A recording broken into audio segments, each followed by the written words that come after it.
So I think you and I both agree that the best palace in the game is actually the very first. Yes, 100%. I think it's a combination of me it's Kamoshida's palace.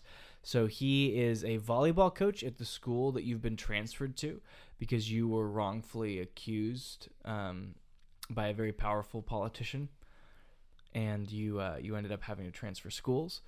This school is where you meet a lot of your friends that you'll have throughout the course of the game. But there's a volleyball coach who's like he's an Olympic athlete, and he's pushing this team, to the extreme. Like, they're winning everything. But there's rumors of abuse, both sexual and physical, and everybody's kind of turning a blind eye to it. This results eventually. So the game handles very touchy subject matter tactfully and honestly very maturely. Like, it's able to wrestle with those concepts without feeling facile or just just using it to, be interesting. Like, it's genuinely asking interesting questions. One of the students ends up trying to commit suicide because of this abuse. This spurns on into action in a lot of ways, gets her into the party. There's just a lot of really interesting. I guess you're so close to it for so long, and it's the intro palace. For a long time, it's a pretty good chunk of the game. Yeah, and you're really getting acquainted with the systems, and you get to know this guy, this scumbag, this trash nugget so intimately. And the design of the palace reflecting your school, this place that you go to every day, basically.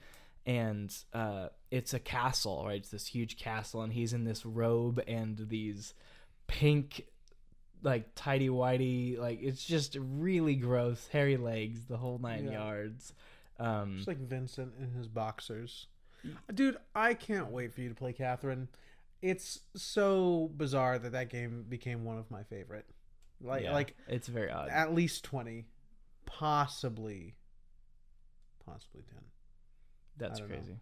I love it. But Kamoshida, I think, has the strongest emotional tie. Like, the emotional resonance you have because of the situation and how close you are to it, combined with, honestly, for me, a design decision that so closely aligns with the themes of sexual perversion. Mm-hmm.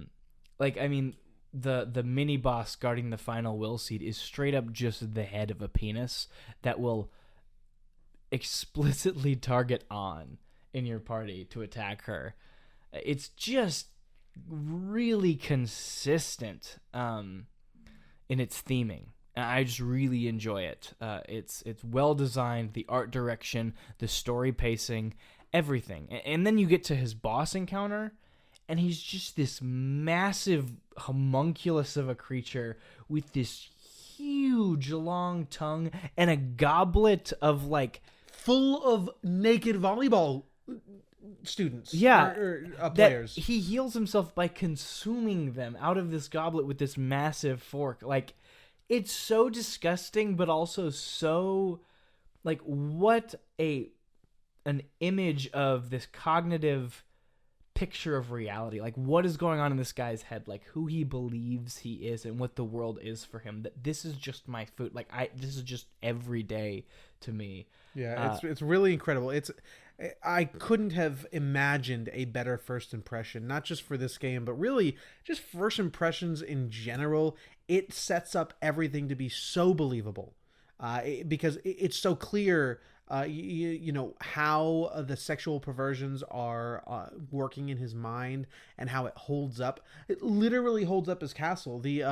Some of the pillars are like the high school students bent over with their butts like prominently displayed. Yeah, and then the pillar on top of that. So that's like the only part that you really see. Yeah, it's really insane. And then of course his boss, it's very good. Yeah, it's the best one in the game. Yeah, for that reason. There's like the gameplay and the traversal. There's one we think is better. But the overall experience. But because of what this Persona is is so and what good. it's trying to deliver, like this just fires on all cylinders for me. Absolutely. It's very, very good. I honestly can't get it out of my mind. Wow, it's so good. I really want to. Part of me just wants to play New Game Plus just to do that palace again. Like it's so quality.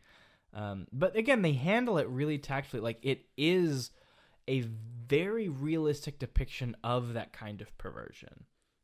Kind of growing out of a belief that you are in control, that you are in charge, that you deserve to be there, right? And starting to manipulate and use that for yourself, right? Because the core, his treasure is that Olympic gold medal, right? Like, I deserve this. Like, I am the best. This is mine because of that. And he's just a scumbag. But I wrote this in my diary, my Persona 5 diary. When he confessed after you steal his treasure, like, I felt like just, it was really honest. Like, because everybody confesses, but his hurt a lot more than others to hear this guy just grovel and, like, hate himself. Like, you know, it's a fiction, but just imagine removing the years and years and years of just one little step more, one little step more, one little step more toward becoming that kind of person. You just rip that foundation out and you collapse back down to being a normal person and looking at what you've done. Well, you said and, it like, earlier. Physically, wretchedly despising yourself. Yeah, you said it earlier, and you shared something with me this week that really does help to sum that up. Once you remove the treasure, all of the, like, guilt doesn't exist. It's all like the treasure is a dam for the guilt. Yeah. And once you remove it, you are completely consumed by it.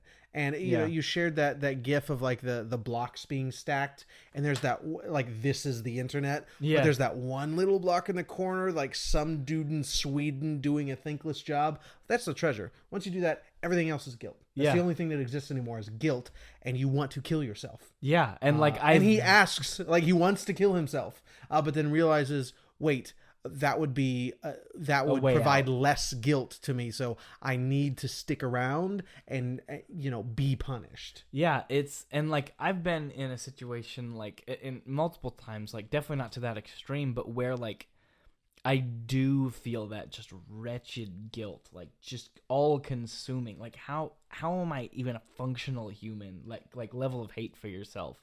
Like, I've been there, like, and so to see that in this context portrayed very accurately is honestly just good writing. Yeah, it's so good. And I really appreciate the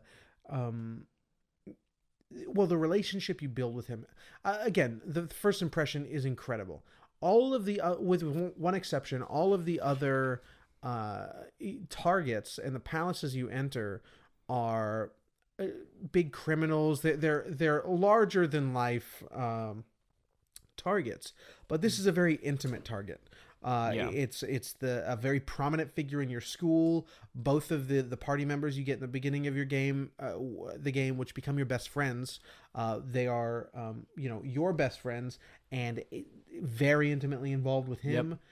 So you build this very intentional relationship with him, and I mean, not a positive relationship, but the game is building this relationship, and to see it reflected so beautifully. It's reflected great, but also the characters have nuanced reactions to it. On, who is a victim of him, is questioning, maybe this was not a good idea.